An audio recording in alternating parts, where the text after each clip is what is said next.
almost at these. So making a little more progress on the blind here. Got the doors done, and I'm getting ready to do the latches. This plate here is to mount the latch on because it's a big barn door latch. Wish I could find something stainless, but that's the best that Home Depot has to offer. And got this door done, all but the latch. This is the pilot door. Got a little handle there. It's just a doesn't exactly line up, but I have there's a little bit of wiggle there. And I have the latch on this side just to keep it down. I think eventually it'll wear away. Those are some sweet Home Depot barn door, galvanized, not stainless. Wish they were, but they're not. And put this handle on here, so when it's all the way down and it hits the rub rail, which is nice, you can reach over and grab it. It's not too far. Shouldn't be too heavy when it has a brush on it. So you can put this down, and what I showed you before, my sweet removable steering wheel, which I'll probably have a loop somewhere for. So that makes life easy. You can drive her. And the front door, I don't know how much I showed before, but we got the whole front done. Last thing to do in the front here is I'm going to put a shelf, you know, tee it off, maybe like a 1-foot shelf or 2-foot shelf.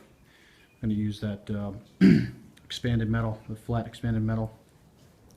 I haven't decided whether to put a shelf back here yet, because the fuel tank's going to go down in there, and this wall here is going to be covered with sheathing, and won't be able to access the fuel tank, which would be kind of stupid unless I put another door there or don't do a shelf here. So maybe the guy that's sitting here has to sit his coffee on the floor, or maybe I'll make the shelf foldable. I'm trying not to do too many moving parts, too many things complicated.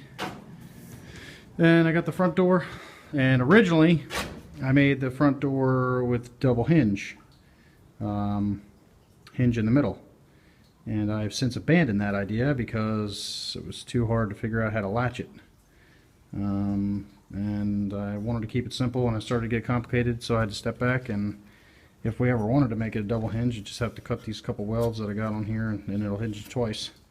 But I have this made so it's underneath, so the door can swing all the way out of your way, and it hits nicely over there. So, and I got 2 plates there for the latch. Just going to do another kind of barn door latch, and I'll probably make a stop so the door can't go out anymore, just to keep the pressure off the hinge. My hinges are stainless, which is nice. I got those at a metal place in Greenwood, Delaware, along with all of the hardware, and they sell stainless by the pound, which is pretty sweet. So things left to do: got to sheathe the whole blind and pop rivet. I'm going to be doing a lot of riveting, and and the shelf. Got the shelf left to do. I haven't shown me building anything, because by the time I get done something, I think to myself, oh, I should have filmed that.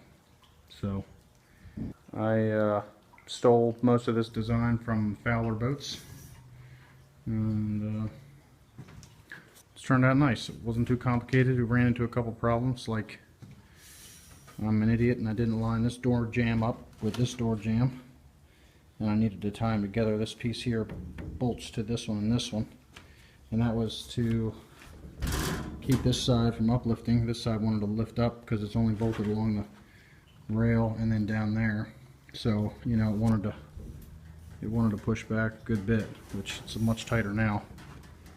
And this door is going to be on top of this jamb, and it's going to stop there, and the deadbolt is going to go into that, so the door will be bumped out, which I don't really care. I also think that this door is going to hit the motor. I had that Evinrude on here, which is a long story. It's now junk. I broke head bolts and thermostat bolts, and it was just trashed. I didn't want to take it to a machine shop. It was totaled. So I think this door is going to hit the motor, which I don't really care about, because by the time it hits the motor, there's still plenty of room for you, dog, and anybody else to get in and out of here. We were going to make this door a double hinge door also, or maybe like a western door, so it's hinges on each side and you go in through the middle, but things started to get too complicated, so I wanted to try and keep things simple. I was going to make, I saw on Fowler Boat's design, they have panels that hinge about midway on the roof, and they're just square panels and they fold and hang over a little bit. I don't have enough material left to do that. I have two pieces, I have 24 foot of square tubing, and that's how long this boat is. So I think that idea has been abandoned, because you'd have to put a stud in here for a hinge, and then your square piece, it would be 3 lengths this way, and then however long you want to do it. So assume 4 lengths, these are 4 foot, so 16 foot per square, and there's four sections. So I don't have enough material. I don't even know if we would like it, but I was just trying to avoid, from this gap is pretty big. I mean, I'm standing in the middle and it's a bigger gap than we had on the old boat. I'm just worried about concealment. More moving parts on these kinds of boats, the more problems you have, and I don't feel like engineering stuff. So thanks for watching, and if anyone has any questions, feel free to ask me. I'm sitting by my email most of the day, during the day, and anyone has any suggestions on what to do, let me know.